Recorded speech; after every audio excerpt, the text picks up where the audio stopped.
your show is 2 hours, can be. The confession is 9 minutes. Is there going to be some sort of standardized model coming up, or I can't imagine. no? I can't imagine because every show seems to offer its own different take on the length of the content. And I think there's a certain audience that wants these 5 to 8 minute episodes of a webisode, a web series rather.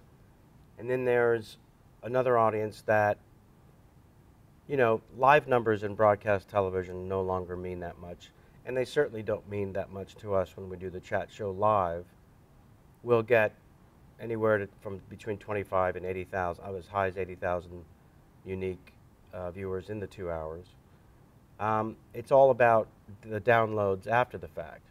So that brand, that advertising, that sponsorship lives on in perpetuity as long as those episodes are downloaded.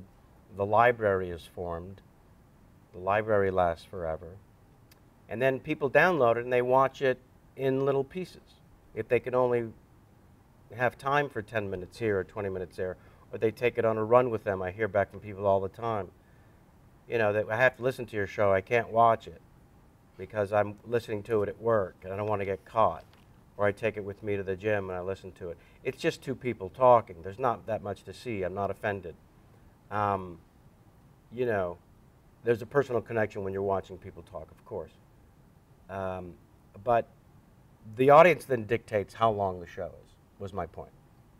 So if you give them only a certain amount of time, 5 to 8 minutes in a webisode, then you're telling them how long the episodes are.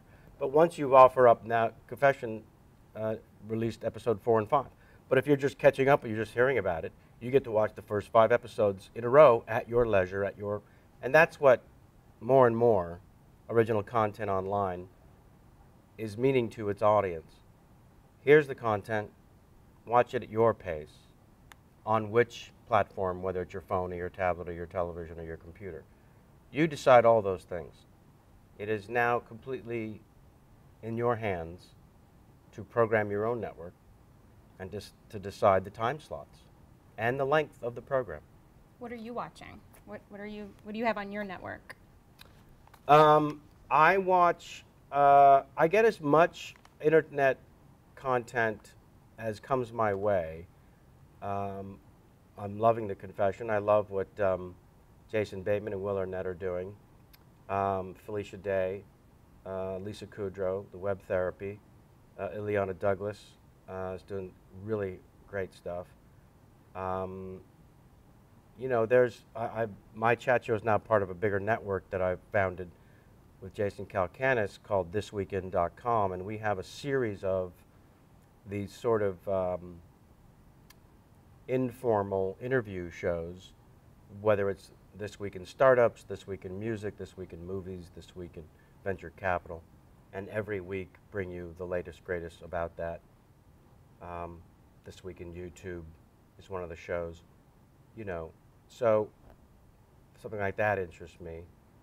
And then in terms of the broadcast stuff,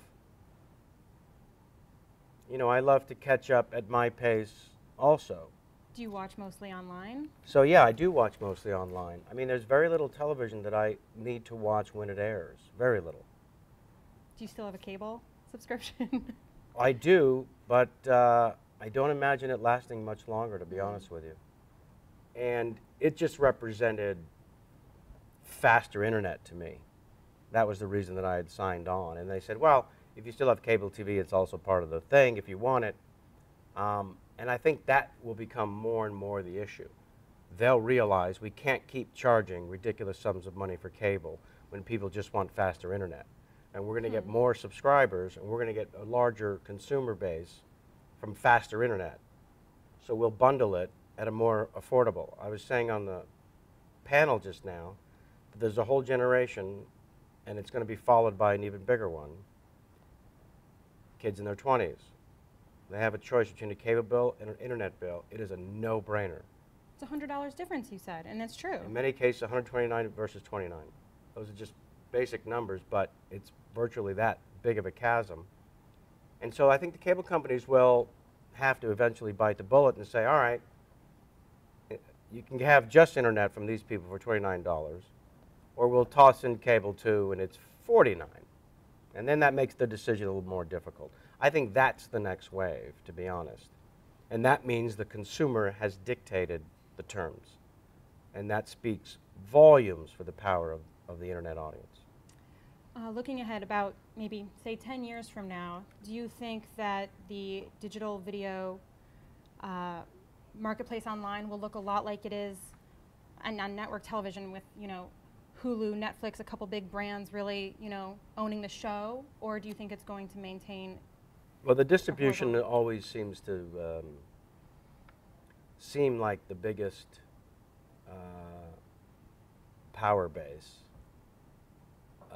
But as the consumer continues to dictate the terms of that distribution, I think that power will shift depending on how quickly the mindsets are able to change. An example of that would be how Comcast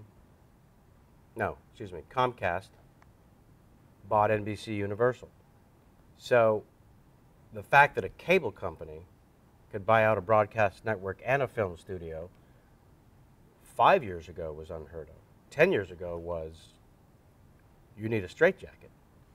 So to think 10 years from now that internet-based companies of distribution, be it Netflix, be it Hulu, whatever the next wave is, are then buying out or becoming merging partners with the cable companies and the film studios. That is the future. That is today. That's the present. That's happening right now.